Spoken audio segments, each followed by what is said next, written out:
Week 11 was a wild weekend with some crazy results. Let's take a look at some of the biggest takeaways. The number one biggest takeaway is that the SEC is just completely up for grabs. I think Texas is probably the front runner right now, and they have been looking good. They just demolished Florida, but there's a handful of teams that are competing for that, and would love to get the SEC championship, and it is wide open. The Colorado looking good. They started up a little shaky versus Texas Tech, but ended up having a pretty big, emphatic win. I have to eat my words on Colorado. I have to say they're great. They're a really good team. Dion has done a fantastic job with them this year. They have a shot to win the Big 12 and become a playoff team. And just didn't have that. I didn't think they were going to be able to do that this year.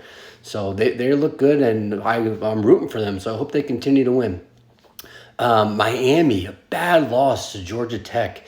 Now, it's normally been their defense that has kept them in games, and even though they've been winning, they've been able to rely on their offense. But it was this time that their offense failed them. Cam Ward and the rest of that offense couldn't get points on the board. They couldn't move the ball downfield, and you hope that that's not going to be the case. And for them moving forward, they have two relatively light games left. They have Wake Forest and Syracuse.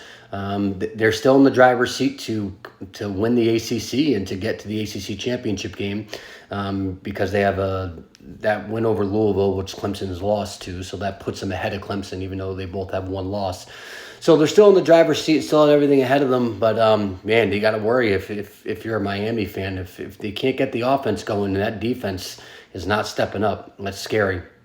Indiana moves to 10-0.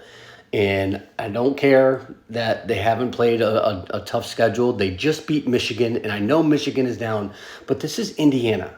Indiana is 10-0, and a brand new program. Kurt Signetti took over, brought some dudes from James Madison. Like, this is really, really impressive from Indiana and Kurt Signetti. Now they have a bye week, and then they play Ohio State. So we'll get to learn a whole lot about Indiana once they play. But just a really impressive story this year. LSU, man, that was just embarrassing. Under the lights, home game in Death Valley, and you're hosting Alabama, and man, you just shit the bed. You better really hold on to Bryce Underwood, because it looks like Michigan's making a serious push to try to get him there. Because this year you're not going to play in the SEC championship. You're not going to be in the college football playoff. So you really got to bank on this next class coming in to keep some hopes up, and you really have to hold on to Bryce Underwood. Otherwise, it could get ugly down there.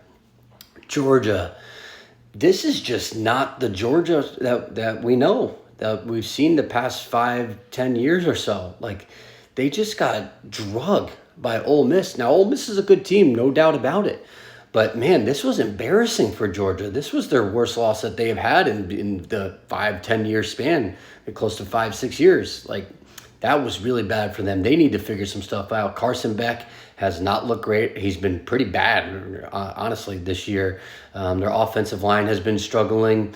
And their defense, their secondary, couldn't hold Ole Miss. So, and Ole Miss was out with their best receiver. So that's Georgia. They're really shaky right now. Good thing you have that Texas win, because that's really propping up your resume right now. Which leads me to kind of next point here.